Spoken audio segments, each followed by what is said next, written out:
and he's been giving us some good tips for this kind of snow and skiing in general. Pete, I think, again, we were talking about the stance and the muscles and a little. Please give us more, because we all want to ski better because it's more enjoyable. Well, I think another one of the sort of misnomers about powder skiing, along with sitting back, yeah, you don't sit back, is that in powder you don't need to edge. And I mean, to a degree that's true. It's not like you have to make your skis hold. However, when we ski, when we tip our skis over, it creates a bank of snow under both of them. And in a way, we're creating a moving bobsled run. So if when you're skiing powder, you're just sort of doing the up-down kind of dolphin thing, you're missing out on the help that the ski design can give you. So if you do tip your skis and get them to go like that, they'll pierce the piles of snow better, and the ski design will help you cut through the harbor chop and so forth. So that's very helpful, you know. And it's tempting to think that powder skiing is also the up, pivot, down, and it actually works better. You'll have more energy if you do this. Does that apply to, like, you know, like a fresh groomed kind of powdery snow, or? It would apply to pretty much all snow conditions. Yep. You want to do your best to harness the design of the ski to help you.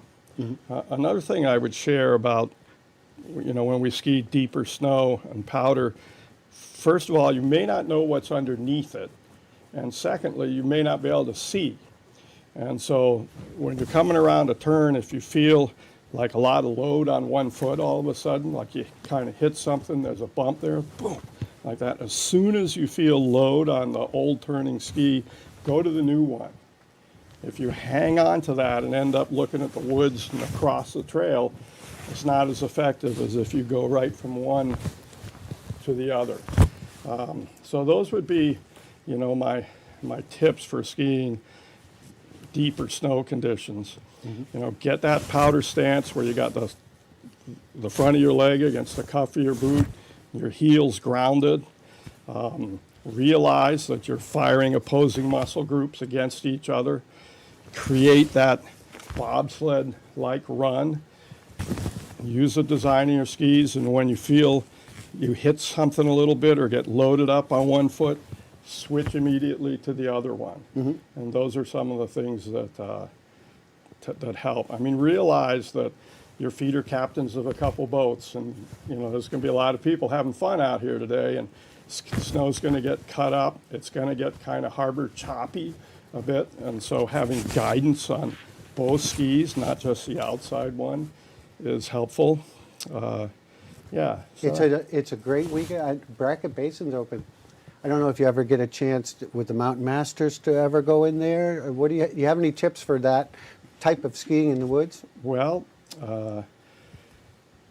one of the things I guess I would say is in the woods and in the bumps, you do what you got to do sometimes because there is consequence to inaccuracy.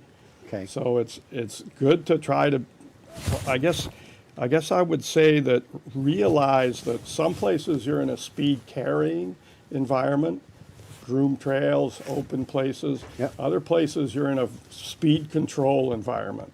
So trees, bumps, steeps, speed control environment. So good skiers have tactics that they use. You need to be able to slip a bit. You may need to step one ski out. You may need to hop. You may need to even jump a little bit. So those things are tactics that higher level skiers use in the trees and in the bumps that helps them keep the shiny side up. And on the same token, if you go in there, maybe you're with a more advanced skier, you're just starting off, you need to be prepared to make those moves. Right, and it's helpful if you have somebody that you know that can take you to the sensible place. And speaking of being sensible, it's going to be a great day. It's going to be a lot of fun, but I really hope everybody, know your limitations and respect other people's space out there today. And I think everybody's going to have a really nice day. Absolutely, absolutely. And I know you're anxious to get out there. So let's talk about Perfect Turn a little bit. I know you already mentioned one of the programs that you're involved, but give us a pitch here, because Also, you do privates. Maybe you can outline some of the services.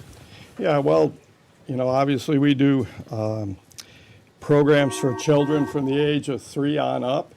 We have big seasonal programs that tend to sell out pretty early in the fall. So if you do have a child that's interested in one of our season-long programs, got to pay attention to the website, and we really hope that we'll be able to get you into one.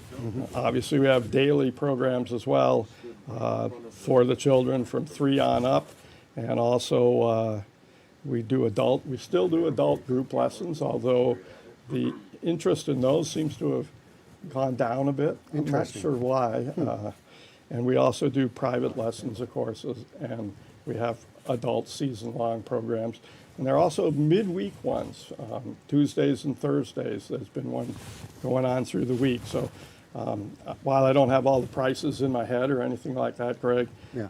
if people are interested, they should just go to our Perfect Turn desk down on the ground floor of the base area. And of course, Pete, when we say skiing, we've been skiing. The Right. same thing applies for snowboarders as well. Snowboarders It's as Perfect well. Turn. Although I may not be a snowboarder, or Right. I'm sure you've tried it before. But have a you- little bit. You prefer skiing. I do. It's okay. It's a good thing. There's a lady named Liz Stephanie who's excellent Yes, she is. telemark Yeah. skier, and we do also telemark coaching as well. Yeah. So, Lots of different programs. You can go check it out. Ask them, go and ask questions and find just the right program for you and your family. Remember, it's always better when someone else teaches your child how to ski. All right. Hey, Well, Pete, thanks, for Greg, being here. having me Really over. appreciate it. And You're thanks. welcome. It's nice to see you. Have fun out there. Intend to.